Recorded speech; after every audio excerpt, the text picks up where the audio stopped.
Assalamualaikum warahmatullahi wabarakatuh.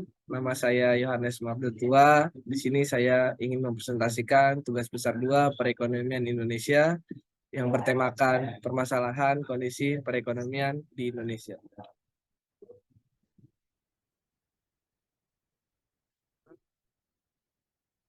Berikut ada pembahasan yang ingin saya jelaskan nantinya. Yang pertama itu konsep dan tujuan dari kebijakan pemerintahan mengenai otonomi daerah dan UMKM sebagai salah satu percepatan pembangunan di Indonesia. Yang kedua, permasalahan apa saja yang timbul akibat dari otonomi daerah ini dan UMKM, kebijakan apa yang dilakukan dari pemerintahan pusat guna mengatasi masalah tersebut. Yang ketiga, memberikan penjelasan tentang kebijakan fiskal yang dilakukan oleh pemerintah guna percepat pembangunan struktural di Indonesia. Keempat, kaitkanlah hubungan kebijakan percepat pembangunan tersebut bagi peran di Indonesia dalam menghadapi globalisasi perekonomian. Otonomi daerah. Pengertian. Otonomi daerah dapat diartikan sebagai hak, wewenang, dan kewajiban yang diberikan kepada daerah otonom untuk mengatur dan mengurus sendiri urusan pemerintah dan kepentingan masyarakat setempat menurut aspirasi masyarakat untuk meningkatkan daya guna dan hasil guna penyelenggaraan pemerintahan dalam rangka pelayanan terhadap masyarakat dan pelaksanaan pembangunan sesuai dengan peraturan perundang-undangan. Berdasarkan Undang-Undang Nomor 32 Tahun 2004 tentang Pemerintahan Daerah, UU Nomor 32 Tahun 2004, definisi otonomi daerah sebagai berikut. Otonomi daerah adalah hak, wewenang, dan kewajiban daerah otonom untuk mengatur dan mengurus sendiri urusan pemerintahan dan kepentingan masyarakat setempat sesuai dengan peraturan perundang-undangan. Nah, tujuan otonomi daerah itu ada untuk meningkatkan pelayanan umum, meningkatkan kesejahteraan masyarakat, meningkatkan daya saing daerah. Mengenal UMKM Indonesia. Pengertian UMKM merupakan singkatan dari usaha mikro, kecil, dan menengah. UMKM adalah usaha ekonomi produktif yang dijalankan oleh individu atau usaha yang berukuran kecil, sehingga UMKM dapat disimpulkan sebagai usaha ekonomi yang dilakukan oleh masyarakat kalangan menengah ke bawah. Tujuan dibentuk dan diberdayakannya UMKM telah tercantum dalam Undang-Undang Republik Indonesia Nomor 20 Tahun 2008 tentang usaha mikro, kecil, dan menengah pada pasal 3 dan pasal 5. Peran UMKM dalam perekonomian Indonesia. Meningkat atau menurunnya pertumbuhan ekonomi di Indonesia dipengaruhi oleh berbagai faktor. Salah satunya keterlibatan UMKM. Sesuai dengan UUD 1945 pasal 33 ayat 4, UMKM merupakan bagian dari perekonomian nasional yang berwawasan, kemandirian, dan memiliki potensi besar untuk meningkatkan kesejahteraan masyarakat. UMKM memiliki peran yang signifikan terhadap pertumbuhan ekonomi negara. UMKM merupakan pilar terpenting dalam perekonomian Indonesia. Berdasarkan data Kementerian Koperasi dan UMKM dan UKM, jumlah UMKM saat ini mencapai 64,2 juta dengan kontribusi terhadap PDB sebesar 61,07% atau senilai 8.573,89 triliun rupiah. Kontribusi UMKM terhadap perekonomian Indonesia meliputi kemampuan menyerap 97% dari total tenaga kerja yang ada serta menghimpun sampai 60,4% dari total investasi. Namun tingginya jumlah UMKM di Indonesia juga tidak terlepas dari tantangan yang ada. Pemerintah telah menjalankan sejumlah program dukungan UMKM, diantaranya bantuan insentif dan pembiayaan melalui program PEN, Kredit Usaha Rakyat, Gerakan Nasional Bangga Buatan Indonesia, dan yang lainnya. Masalah apa saja yang timbul akibat dari otonomi daerah ini dan UMKM?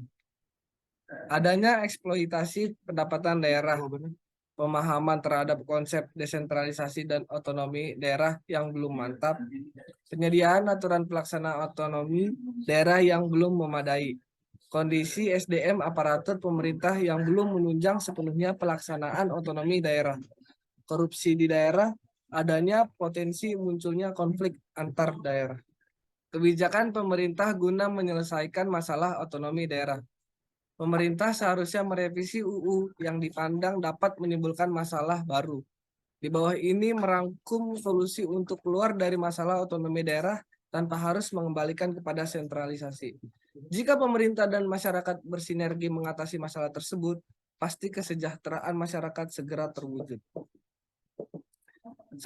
Membuat master plan pembangunan nasional untuk membuat sinergi pembangunan di daerah agar menjadi landasan pembangunan di daerah dan membuat pemerataan pembangunan antar daerah. Yang kedua, memperkuat peranan daerah untuk meningkatkan rasa nasionalisme dengan mengadakan kegiatan menanam nasionalisme seperti kewajiban mengibarkan bendera merah putih. Ketiga, melakukan pembatasan anggaran kampanye karena menurut penelitian korupsi yang dilakukan kepala daerah akibat pemilihan umum berbiaya tinggi membuat kepala daerah melakukan korupsi. Yang keempat, melakukan pengawasan Perda agar sinergi dan tidak menyimpang dengan peraturan di atasnya yang lebih tinggi. 5. Melarang anggota keluarga kepala daerah untuk maju dalam pemilihan daerah untuk mencegah pembentukan dinasti politik. 6. Meningkatkan kontrol terhadap pembangunan di daerah dengan memilih Mendagri yang berkapabilitas untuk mengawasi pembangunan di daerah. 7. Melaksanakan good governance dengan memangkas birokrasi, mengadakan pelayanan satu pintu untuk masyarakat. Melakukan efisiensi anggaran. 8. Meningkatkan pendapatan asli daerah dari sektor SDA dan pajak serta mencari dari sektor lain seperti jasa dan pariwisata digunakan untuk kebijakan fiskal adalah segala jenis peraturan dan keputusan yang diambil pemerintah demi menjaga stabilitas perekonomian secara makro. Beberapa sektor terdampak langsung oleh kebijakan fiskal adalah pendapatan nasional, tingkat pengangguran, inflasi, dan kemiskinan. Presiden menjelaskan bahwa sejak pandemi, APBN telah digunakan sebagai perangkat kontrasiklus, mengatur keseimbangan rem dan gas, mengendalikan penyebaran COVID-19, melindungi masyarakat yang rentan, dan sekaligus mendorong kelangsungan dunia usaha. Pemerintah mengusung tema kebijakan fiskal tahun 2022 yaitu pemulihan ekonomi dan reformasi struktural. Pemulihan sosial ekonomi akan terus dimantapkan sebagai penguatan fondasi untuk mendukung pelaksanaan reformasi struktural secara optimal. Reformasi struktural merupakan hal yang sangat fundamental untuk pemulihan dan akselerasi pertumbuhan ekonomi pasca pandemi karena Indonesia bukan hanya harus tumbuh, tapi tumbuh dengan cepat dan berkelanjutan. Pemulihan ekonomi dan kesejahteraan sosial dapat dijaga serta terus dipercepat dan diperkuat.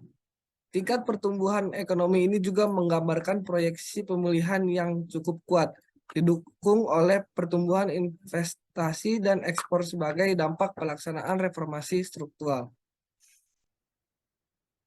Hubungan kebijakan percepatan pembangunan tersebut bagi peran Indonesia dalam menghadapi globalisasi ekonomi. Di tingkat global, peran Indonesia dalam mewujudkan pembangunan berkelanjutan juga ditunjukkan dengan keikutsertaan Indonesia dalam KTT 20 di Rio, Brazil 2012 yang menyepakati dokumen The Future We Want yang menjadi arahan bagi pelaksanaan pembangunan berkelanjutan di tingkat global. Percepatan dan perluasan pembangunan ekonomi di Indonesia selaras dengan visi pembangunan nasional sebagaimana tertuang dalam Undang-Undang Nomor 17 Tahun 2007 tentang Rencana Pembangunan Jangka Panjang Nasional 2005 sampai 2025. Maka visi percepatan dan perluasan pembangunan ekonomi Indonesia adalah mewujudkan masyarakat Indonesia yang mandiri, maju, adil, dan makmur. Visi 2025 tersebut diwujudkan melalui 3 misi yang menjadi fokus utamanya yaitu pertama, peningkatan nilai tambah dan perluas rantai nilai proses produksi serta distribusi dari pengelola aset dan akses (SDA), geografis wilayah dan SDM melalui penciptaan kegiatan ekonomi yang terintegrasi dan sinergis di dalam maupun antar kawasan pusat pertumbuhan ekonomi. Yang kedua, mendorong terwujudnya peningkatan efisiensi produksi dan pemasaran serta integrasi pasar domestik dalam rangka penguatan daya saing dan daya tahan perekonomian nasional. Yang ketiga, mendorong penguatan sistem inovasi nasional di sisi produksi proses maupun pemasaran untuk penguatan daya saing global yang berkelanjutan menuju inovasi driven economy. Sekian dari presentasi yang sudah saya jelaskan, kurang lebihnya mohon maaf. Assalamualaikum warahmatullahi wabarakatuh.